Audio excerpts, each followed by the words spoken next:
시청자 여러분 안녕하십니까? 황셰프의 요리 교실입니다. 우리는 흔히 유유상종이라는 말을 잘 씁니다. 영어로는 A feed of birds flock together. 그러니까 같은 깃털을 가진 새들끼리 모인다. 이렇게 이야기를 할 수 있겠는데요. 이 말은 대충 비슷한 수준끼리 이렇게 어우러진다. 이런 이야기를 말합니다.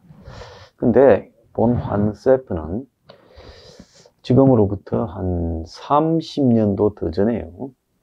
부산의 서면에서 아주 한 고급 레스토랑에 가서 술을 먹었는데, 그럴 때 끝나고 난 뒤에 라면을 후식으로 줬어요. 그러니까 부산의 제일 번화가의 최고급 레스토랑에서 술을 먹었는데, 그리고 술 먹고 해장해라고 라면을 끓여준다. 룸살롱 같은 데에서 심야에 단골 손님한테 라면 끓여준다. 이제 먹을 거 다 먹고 집에 가기 직전에 그런 서비스를 해주는 데도 있다고 들었는데, 유사한 그런 느낌일 거라고 생각됩니다.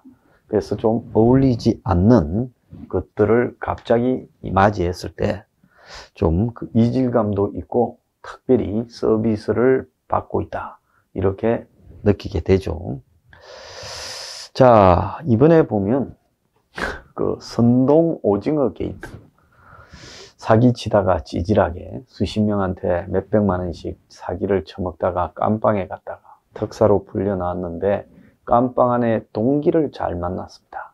그 깜빵 안에 동기가 언론인이자 정치인이지만은 그야말로 오지랖 넓고 마당발이고 또 부지런하고, 그래서 한국에 그런 사람 별로 없을 겁니다.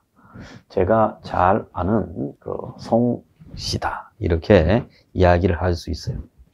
그래서 한때 길거리 담배꽁초 슬리퍼에 추리닝 입고 이 주석 피던 구룡포의 백수 건달 사기꾼이, 그것도 삼류 사기꾼이 깜빵 갔다 오더만은 대단한 인맥을 가진 정치인을 만났다. 앞으로 자기 배경이 될 거다 말한 이후에 순식간에 7명으로부터 116억을 헤쳐 먹었습니다.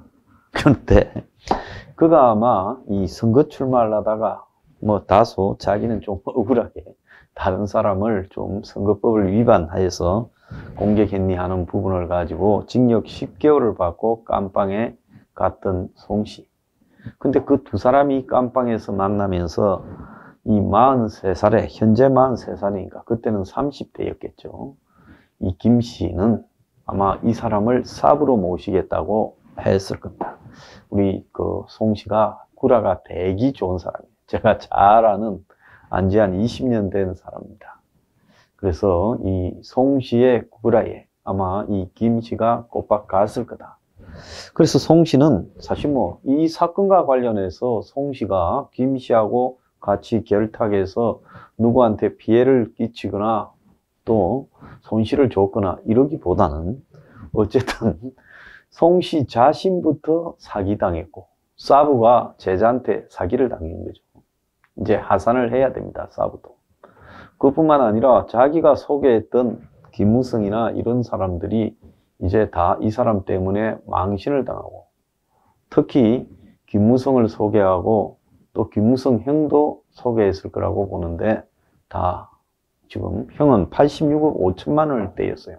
송씨는 17억 5천만 원. 둘이서 합쳐서 104억. 대부분의 피해가 둘이 합쳐서 나왔고, 나머지 12억은 이 송씨가 과거에 계민교수로 일하던 서울의 동부에 있는 사립대학교 이 전 이사장 교수 등이 떼였다. 이런 이야기가 나오고 있습니다. 자, 그래서 지금 이 선동 오징어를 가지고 지금 이 친구가 116억을 해먹었는데, 그러면 선동 오징어를 얼마나 팔아야 이 116억을 만회할 수 있을까요? 보통 보면 10kg짜리 선동 오징어가 20미, 이런 생선 종류는 미라고 하잖아요. 20미. 그러니까 10kg 20미짜리가 6만 원 정도 합니다, 시세로요. 그러면 이게 2,000톤이 되어야 120억이 됩니다. 그러니까 이번 사건의 피해를 만회하려면 선동 오징어 2,000톤을 이 선동 오징어 수산업자라고 사기친 김아가 잡아야 되는 거죠. 오징어 2,000톤 잡기가 쉽겠습니까? 이거는 피해 보상이 쉽지 않을 거라고 생각이 듭니다. 그런데 이제 이 등장인물들을 좀 분류해 보면 무성, 그리고 무성형, 그리고 송, 그리고 부장검사, 부부장으로 강등됐죠. 자, 이 부장검사는 내려간다고 특검에 파견될 때 김영수 특검을 알았고 남부지검에 있다가 포항으로 내려간다고 인사하러 갔다가 그 동네 내 아는 돈 많은 사람이 있으니까 하나 소개해 줄게, 연락 갈 거야, 그렇게 박영수가 했던 것 같습니다. 그 외에도 박영수는 또 다른 법조인을 몇 명 소개해 줬다 이야기가 있고, 그 다음에 등장하는 게 이제 이 포항 남부경찰서 서장이다가 직위 해제된 총경이 등장하고, 그 다음에 이동훈 전 조선일보 논설위원 윤석열 캠프 대변인, 그리고 엄성섭 TV조선 앵커가 등장합니다. 자, 여기서 이제 부장검사는 IWC 시계를 받았다, 이렇게 이야기가 나오는데, 이 IWC 시계는 자가 500만 원부터 이렇게 등장을 합니다. 그러니까 500만 원짜리 IWC 시계를 사줬다면 제일 싼 거를 사줬다는 거죠. 참 이놈도 짠 놈이에요. 그 다음에 이동훈이는 골프채를 받았다. 제가 봐서는 혼마 정도 되지 않겠나 보고요. 엄성석이한테는 중고차를 제공했다는데, 이 수산업자가 렌트카 회사를 같이 운영했다, 이런 이야기가 들려요. 그래서 지가 수십 대의 고급 외제차를 타고 다녔는데 아마 지 회사의 차를 지금 엄성섭이한테 제공하지 않았나. 그래서 아우디하고 K7 등의 차가 엄성섭이 좀 타고 다녔다는 겁니다. 그 외에도 이자가 지금 지역에 무슨 농구, 길거리 농구, 3대3 농구 단체장 이런 거 회장으로 취임할 때 이제 영상으로 정봉주, 김무성 등이 이제 영상을 보냈는데, 정봉주는 깜빵에 살려야 됐는지 모르겠어요. 어쨌거나 박지원, 박영수도 지금 지난 주말에 등장했습니다. 박지원은 이전에 전직 정치인을 만나러 가니까, 민주당 출신이겠죠, 이자가 같이 있어서 같이 밥을 먹었고 수산물 선물을 한번 받은 적이 있는데 고가는 아니었다 이라고 이야기를 하고, 박영수는 마누라가 포르쉐를 타고 있는데 파나메라 4로 바꾸려고 하는데, 그래서 이제 이 파나메라 4가 좋은지 나쁜지를 좀 한번 봐야 되겠다, 이런 이야기를 하니까, 이 이야기를 들은 수상업자가 제가 차가 있으니까 보내드릴 거니까 좀 타십시오 해가지고 250만 원, 열을 빌리는 대가로 250만 원을 지불한 차를 자기 부하를 시켜서 박영수 집에 기사한테 갖다 줬다는 거예요. 박영수는 봉투를 250으로 넣어서 줬다, 이렇게 이야기를 합니다. 파나메라 4가 타고 싶으면 파나메라 포르쉐 회사에 가서 좀 부탁을 하면 되지, 이런 식으로 처리하는지.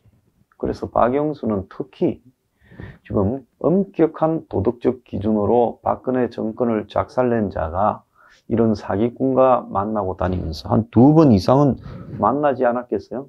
이런 것까지 받았다고 하는 거. 또 자기 부하 검사에게 이 사람을 연결해 줬다는 거. 이 부분으로는 박영수의 도덕적 결격 사유가 현저하게 드러나는 겁니다.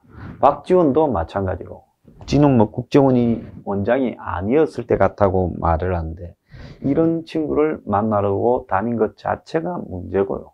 나중에 국정원장한테 수산업 단체장들이 인사하러 갔는데 그 자리에서 이 사기꾼 김 씨를 아느냐고 물어보기도 했다라는 겁니다. 어쨌거나 이 사기꾼이 송씨, 자기의 사부 같은 송씨한테 17억 5천만 원을 사기쳐가지고 그 다음에 김무성을 소개받고 김무성 형의 돈을 86억 5천을 땡겼다는 거.